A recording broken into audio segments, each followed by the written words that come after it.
Hey, what's happening, guys? So Everton are closing in on the signing of Arnaut Danjuma, and I'm gonna stick my neck out and say that this lad right here will be the highlight of an otherwise miserable season, with Lampard sacking earlier today morning illustrating the mood around Goodison Park at the minute. Honestly, the only downside about this deal is that it's only a loan with neither an option nor obligation to buy, as opposed to a permanent move. Although that blow will be cushioned should he have a Carlos Tevez at West Ham-esque impact in what remains of this campaign. Before getting on to what you might expect of him on the pitch, it's important to understand his background, as that might explain why he comes across as an arrogant prick to many within the game. He was born in Nigeria and raised in the Netherlands. There was a short period of time where he was completely homeless before eventually being put into foster care by the relevant authorities. Thankfully, PSV noticed his talent and took him off the street, and Danjuma spent close to a decade in their academy. Impatient for first-team game time, he departed for NEC. Although they were relegated from the Eredivisie after he'd only made a handful of appearances for them, this proved to be a blessing in disguise as it gave the kid some much-needed minutes in the Dutch second division.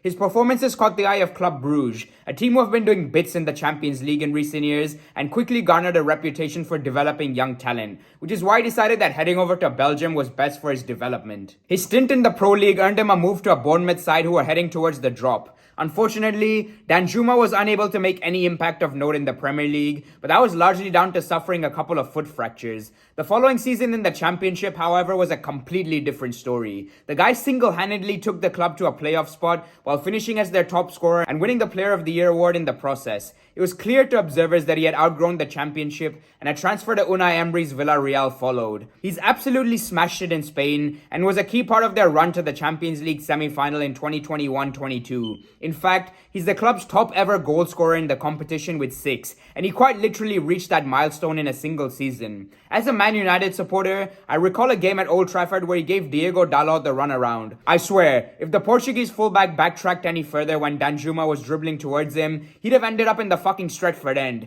which just goes to show you the Dutchman's talent. With this in mind, he was a shoo-in for the Dutch squad at the World Cup, but picked up an untimely knock, which led to him missing Louis van Gaal's pre-tournament training camp. While he was fully fit and ready to head over to Qatar, Van Gaal is one meticulous bastard and was unwilling to select any players who were unable to partake in preparation, which is probably good from Everton's perspective, as I'm certain he would have caught the eye of clubs around the globe had he participated in Qatar. Moving on to his style of play, Danjuma likes to drift between that left wing and centre forward role. He was mostly out on the flank for Bournemouth, with Solanke as the number 9, but has more recently been down the middle in Spain, so it's anyone's guess as to where he'll operate at Goodison Park. If need be, he can be thrown out to the right as well, but that isn't a position he's played in about 3 years. The most eye-catching aspect of his game is the ability to beat players at speed in advanced areas. It's electric to watch and will get fans off their seats, which is why you want to isolate him in one-on-one situations, because more often than not, he comes out on top. Furthermore, he scores with both feet, almost evenly might I add, and his spontaneity in possession makes it impossible for defenders to predict what he's going to do next, as he can go inside and outside, which means trying to shift him onto his so-called weaker left foot is asking for trouble. This is precisely why you'll often find him being double or even triple teamed, but that only opens up space for teammates, who have the opportunity to make their own presence felt. Tactically speaking, he knows exactly how to break down defensive lines.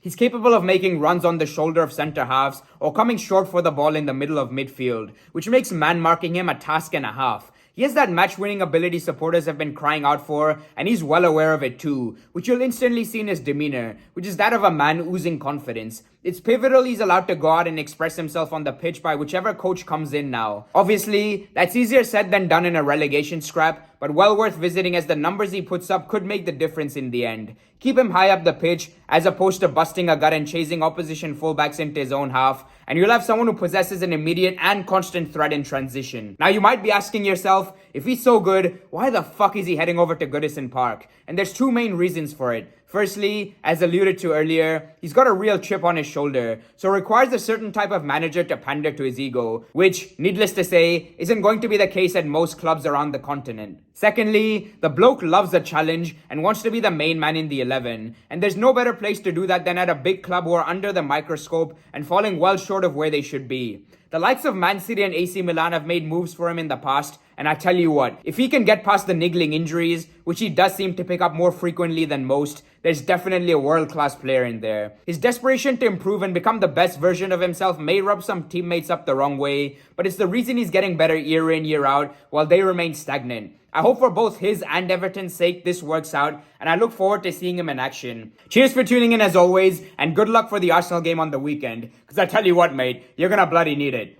Peace.